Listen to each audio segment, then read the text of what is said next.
présente, je m'appelle Mohamed Alassane Sissé, je suis étudiant, un jeune aussi qui évolue dans l'entrepreneuriat et également je suis le président de l'association Yes You Can. Cette journée a comme objectif de réunir les jeunes qui ont la même vision, celle de vouloir vraiment faire en sorte que leur quotidien puisse s'améliorer. Étant jeune, on est conscient qu'on est confronté par des contraintes d'emploi. Donc étant jeune, on s'est rencontrés afin de discuter sur la problématique de l'emploi. On a pensé que l'entrepreneuriat reste la meilleure option pour améliorer et aussi de pouvoir nous s'épanouir dans notre pays. Mais aussi en tant que jeune, on doit apporter un changement positif dans notre pays et participer au développement. Donc c'est l'importance de cette journée. Comme je l'ai dit tantôt, la jeunesse doit vraiment s'éveiller parce que la jeunesse c'est l'espoir, la jeunesse c'est l'avenir, la jeunesse c'est la force. Donc étant jeune, on doit participer activement au développement de son pays.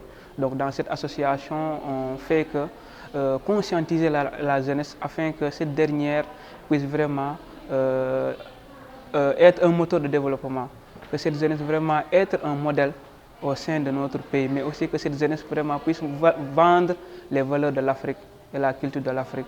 Parce qu'en Afrique, on a tendance à nous caricaturer comme un continent où il n'y en a que des conflits, où voilà, il n'y a pas un épanouissement de l'intellectuel. Donc nous, on prône à ce que cette jeunesse vraiment puisse s'éveiller, que cette jeunesse vraiment puisse être entreprenante et que cette jeunesse puisse être vraiment moteur de développement. Les problèmes de l'entrepreneuriat, c'est d'abord la formation. Parce qu'étant jeune, après des séances de coaching, de motivation, donc les jeunes ont ce désir ardent d'entreprendre. Mais à un moment donné, il faudrait qu'ils puissent être formés, bien informés et bien orientés. Et à l'issue de cette formation, voilà, l'État aussi doit accompagner cette jeunesse à avoir des financements. Donc nous, ce que nous pouvons faire en tant que structure et association, donc on ne fait qu'accompagner dans l'éveil des consciences et la formalisation de leurs projets. Maintenant, le reste, c'est à la personne de pouvoir vraiment prendre les moyens du bord et se lancer, ou aussi à l'État de mettre des structures étatiques qui pourront vraiment accompagner cette jeunesse surtout. L'association, au cours de cette année 2021, on a pu tenir des activités citoyennes, donc comme des nettoyages au niveau des édifices publics. On a pu aussi faire des rencontres pédagogiques dans le domaine, voilà, sorties pédagogiques. On a pu faire des sorties, mais aussi on a pu faire pas mal de rencontres, comme je l'ai dit, des rencontres de formation, des coachings, des renforcements de capacités en développement personnel et en entrepreneuriat, et aussi développer des capacités de chaque personne afin qu'il puisse se surpasser et être vraiment de véritables leaders. Pour l'environnement, on a, pour l'année passée, cette année je veux dire, donc on a voulu organiser des journées de reboisement, mais malheureusement, donc on avait fait appel à certaines personnes qui sont des experts dans ce domaine. Et la discussion a pris voilà, beaucoup de retard et du coup on n'a pas pu le tenir. Donc pour cette nouvelle année, nous comptons vraiment faire des activités de reboisement, des activités de sensibilisation dans le domaine environnemental, mais aussi nous projetons à ne pas se limiter à Dakar, parce que ce week-end, voilà, on a des représentants dans d'autres régions, mais aussi en Afrique. Mais la discussion reste, mais aussi on a besoin vraiment de partir au niveau de ces régions afin de montrer vraiment cette vision que nous prenons, cette vision de changer les mentalités, cette vision de promouvoir l'entrepreneuriat et de faire de cette jeunesse un élément de moteur pour le développement de l'Afrique. Je veux remercier toutes les personnes qui ont participé de près ou de loin à la réussite de nos activités, surtout aussi mention spéciale à nos membres qui, de par leur bravoure, ont su vraiment vendre les valeurs de Yes You Can. Parce que je l'ai dit tantôt, un membre de Yes You Can est un citoyen modèle de par ce que nous prenons. Un membre de Yes You Can est un citoyen qui prône le développement. Un membre de Yes You Can est quelqu'un qui prône pour que l'Afrique puisse aller de l'avant, de par l'union, la cohésion, mais aussi voilà, faire en sorte que nous puissions vivre avec nos valeurs africaines. Donc je remercie aussi M. El Hadj Mbodj qui nous a aussi beaucoup accompagnés à vraiment pouvoir nous surpasser, mais aussi mention spéciale à nos parents. Parce que aussi, voilà, parfois ils avaient des inquiétudes sur ce que nous faisons, mais ils étaient compréhensifs et ils nous ont beaucoup accompagnés jusqu'à ce que l'on ait aujourd'hui pas mal de membres qui participent. Pour ceux qui n'ont pas encore intégré ce week-end, je vous convie à venir nous rejoindre afin vraiment d'être des acteurs de développement, mais aussi de prendre votre destin en main. Je me nomme Ibrahima Traoré. Je suis venu de Tambacounda avec ma femme invités que nous sommes par votre association, surtout mon fils Abdoulaye Traoré, qui fait partie de vous-même. Je suis agréablement surpris par, disons, par l'importance de cette association et également par le niveau, n'est-ce pas, des exposés. Et véritablement, bon, c'est quelque chose d'extrêmement important. Déjà, bon, quand on voit de jeunes Sénégalais déjà être animés par un tel esprit, je me dis que bon, c'est vraiment quelque chose de génial. Et je souhaiterais que cela soit étendu au niveau des écoles et un peu partout pour que tout le monde puisse en profiter. Et moi qui suis là aujourd'hui, j'ai beaucoup appris de vous. Et c'est pour dire qu'aux Zambiens, la valeur n'attend pas le nombre des années, comme le disait Corneille dans le Cid. Et justement, bon, cela se prouve aujourd'hui par le niveau des exposés, et également par l'importance de cette journée.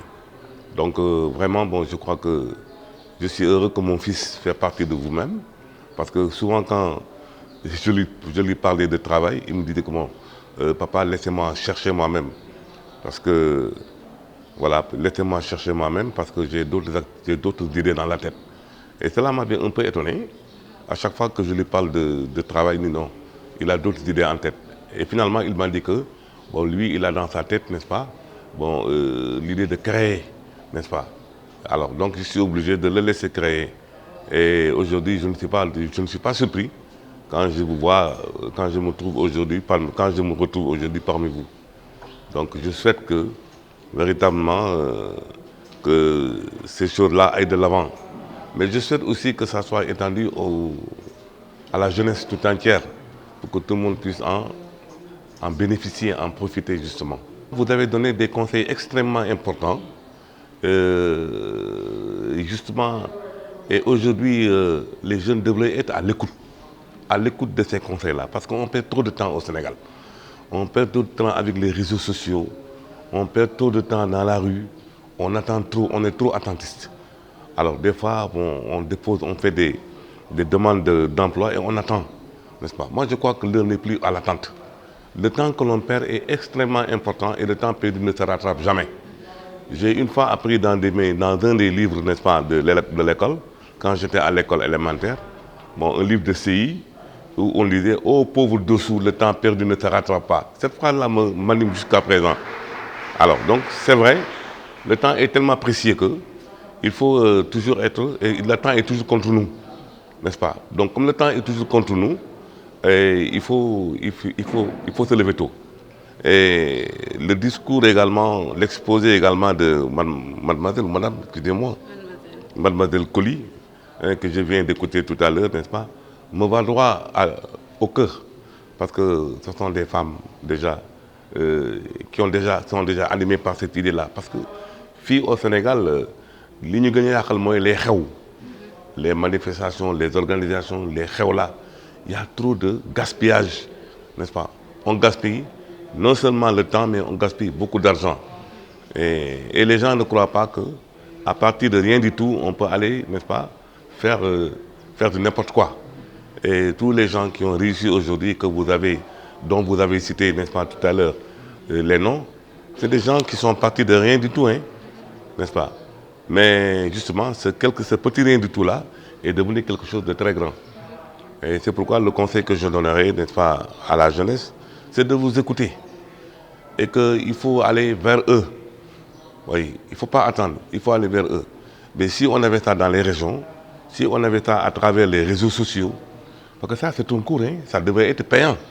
Oui, dans les pays développés, il faut payer pour avoir accès à ces cours-là, je dirais. Donc il faut le vulgariser davantage et le mettre à la disposition, n'est-ce pas, de la jeunesse tout entière pour que tout le monde puisse en bénéficier. Bonjour à tous, je me nomme Maïmouna Coly, je suis étudiante en master 1 en audit comptable et contrôle de gestion. Je suis aussi PDG de Senagro Business Consulting, SAPCO, qui est une entreprise qui évolue dans le domaine agricole. Je suis aussi la secrétaire générale de l'association Yes You Can. Je suis aussi par ailleurs la chargée de gestion de projet du réseau entrepreneurial des femmes d'Afrique, ici au Sénégal, REFA Sénégal. L'entrepreneuriat féminin est important pour nous femmes, parce qu'on est un monde où la majeure partie des femmes doivent occuper ces postes. Parce que lorsqu'on dit un développement, une femme, il n'y a pas de développement sans l'appui d'une femme. C'est impossible. Parce qu'on n'est pas sans savoir que la femme occupe la place la plus importante dans notre société. La femme est mère, la femme est tante, la femme est nourrice. La femme prend tellement soin de notre société, raison pour laquelle lorsqu'elle ne s'impose pas, lorsqu'elle ne met pas sa main dans le développement d'un pays, nous pouvons accuser un peu de retard à cela. Le message que je veux lancer aux jeunes filles, ou plus particulièrement aux femmes sénégalaises, je dirais qu'ils doivent oser entreprendre. Ils doivent avoir confiance en eux. Parce que la seule chose que j'ai apprise, et je le dis toujours, c'est la capacité de la femme à diriger dans tous les secteurs, mais aussi à tous les niveaux. Ce n'est pas parce que j'ai un doctorat, j'ai un master, j'ai un CFE que je ne veux pas m'exceller dans le domaine entrepreneurial comme le font les doctorats. Ce n'est pas les diplômes qui importent, c'est la compétence, le métier, l'amour du travail, mais surtout la confiance en soi. Donc, chères femmes, chères jeunes sénégalaises, je vous exhorte à impulser le leadership, à impulser l'entrepreneuriat féminin, à oser entreprendre encore, mais en ayant l'audace de récupérer ce qui vous appartient dans cet univers. Pour l'année 2022, étant PDG, je compte évoluer dans tous les domaines, mais surtout élargir mon entreprise dans tous les secteurs du Sénégal, plus précisément dans toutes les régions du Sénégal, d'autant plus que j'ai des clients qui sont partout au Sénégal.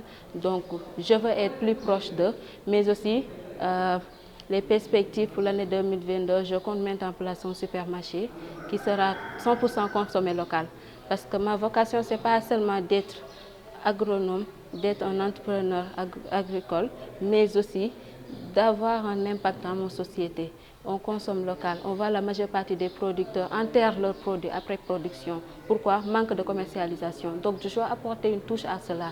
Je dois être la solution à cela en étant conscient de ce que j'ai les capacités pour pouvoir promouvoir ce secteur, mais surtout apporter ma touche personnelle à cela.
Je m'appelle Mathieu Fréjus Ougnovi, donc je suis économiste de formation avec un troisième cycle en audit et je suis actuellement le directeur de l'Institut supérieur pour le développement des compétences en Afrique. Donc j'ai été invité par mes jeunes enfants à la session d'aujourd'hui de coaching pour partager avec eux mon expérience.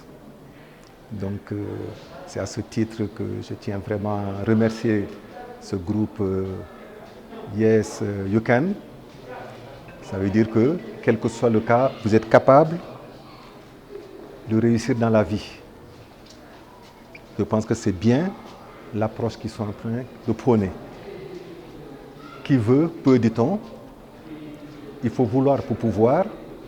Oui, mais pouvoir après avoir été quand même entraîné, coaché, et c'est ces expériences qui sont en train d'être partagées avec ces jeunes. Entre eux d'abord, pour les quelques-uns qui ont eu le courage déjà de se lancer, et des plus âgés qui viennent un peu aussi partager avec eux le parcours.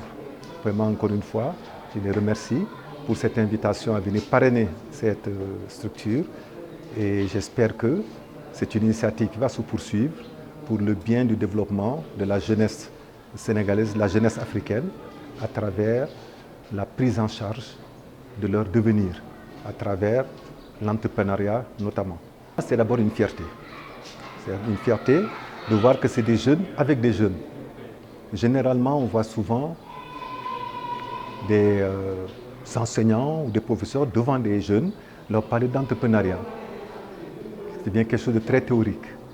Mais le constat que j'ai fait, c'est que tous les intervenants sont des gens qui, plus ou moins, se sont lancés déjà dans l'entreprise, savent ce que c'est que l'entreprise. Certains ont étudié, moi j'ai fait de hautes études, d'autres également des jeunes qui sont là, ont terminé leurs études supérieures, mais ont entrepris pendant qu'ils étudiaient. Et c'est cette expérience qu'ils sont venus partager avec leurs frères pour leur dire « Yes, you can », ça veut dire que vous en êtes capable, puisque moi, j'en ai été capable. Comment j'ai fait? Voilà comment j'ai fait. Partager cette expérience, partager la démarche, et de ce partage, chacun fera son choix. Mais c'est vrai qu'on a l'habitude de dire que c'est un entrepreneur né. Il est né entrepreneur. Mais nous disons que tout le monde peut devenir entrepreneur en autant qu'il s'y mette, qu'il s'y prenne et qu'on l'aide justement à gravir les échelons. Vous allez tous démarrer au bas de l'échelle. Tout le monde n'arrivera pas au niveau, sur une échelle de 10, au niveau 10 en même temps. Mais tout le monde est capable d'arriver au niveau 10. Certains s'arrêteront en route, peut-être parce qu'ils auront été épuisés. Mais ils auront entrepris 3, 4 marches, chacun selon son niveau. Si vous en prenez une centaine que vous formez à créer leur propre entreprise, si les 100 réussissent, ce serait un record. Sur les 100, 10 arriveront peut-être au niveau 10, 10 autres vont s'arrêter au niveau 8, 5 vont s'arrêter au niveau 7, 20 vont s'arrêter au niveau 5, mais tous auront entrepris, chacun selon son niveau. Hein? On a l'habitude de le dire, les 5 doigts de la main n'ont pas la même taille. Certains seront au sommet, d'autres descendront, mais tous seront les doigts d'une même main. Et c'est cet ensemble mis en place qui va constituer justement la base du développement de l'entrepreneuriat, le tissu entrepreneurial dans le pays. Vraiment, c'est le sentiment que j'ai, c'est qu'il y a des jeunes qui ont compris qu'il ne faut pas attendre. On veut un financement, on veut ceci, on veut cela, mais qu'ils savent qu'il faut démarrer. On dit petit à petit, l'oiseau fait son nid, dit-on, n'est-ce pas? Le message, c'est que personne ne fera leur avenir à leur place. J'ai l'habitude d'entendre l'expression « oui, magi nañu bàyyi suñu place, nañu bàyyi place ». Mais en vertu de quelle loi vous voulez que les gens laissent la place à d'autres? Mais non, la place, il faut la prendre, il faut l'arracher. C'est comme dans une équipe de football. Vous voulez prendre la place de Sadio Mané, mais faites mieux que lui. Vous faites mieux que lui, vous prenez sa place. Vous faites mieux que lui, vous prenez sa place, c'est clair. Vous avez plein d'autres cas comme ça. Ce que je leur lance comme message, c'est bien. Souvent on dit oui, trop étudier, Django Yusore, Djaruko. Non, c'est faux. Il faut étudier, mais à côté des études, il faut y mettre le self-entrepreneuriat. Il faut y ajouter le désir, l'envie de dire « je veux me prendre en charge ». Même lorsque vous êtes embauché quelque part, dans un premier temps, parce que ce n'est pas toujours qu'on va dire on sort, on crée une entreprise. Du coup, votre salaire, décidez qu'une partie de votre salaire soit mise de côté, cette partie, pour votre prochaine entreprise. Parce que personne ne vous prêtera de l'argent si vous n'êtes pas crédible. Mais un financier qui se rend compte que pendant 5 ans, votre salaire est passé sur son compte et que vous n'avez retiré que 50% ou 75% du salaire, il reste 25%. Au bout de 5 ans, vous avez 4-5 millions sur le compte. Mais vous lui demandez 4-5 millions, il vous donne les yeux fermés. Parce qu'il dit, voilà quelqu'un qui pendant 4-5 ans a laissé ici le quart, les 30% ou la moitié de son salaire. Donc celui-là, c'est ce qu'il veut. Donc c'est un autre modèle. C'est un autre modèle. Il faut que les jeunes s'engagent. L'étude est importante. Mais pas, je suis un peu contre le reste de rester 5 ans à étudier sans arrêt, sans faire de break. Le LMD, est-ce que je connais un peu le processus, n'a pas été créé pour qu'on fasse Bac plus 5. Non, mais après la licence, il faut aller travailler.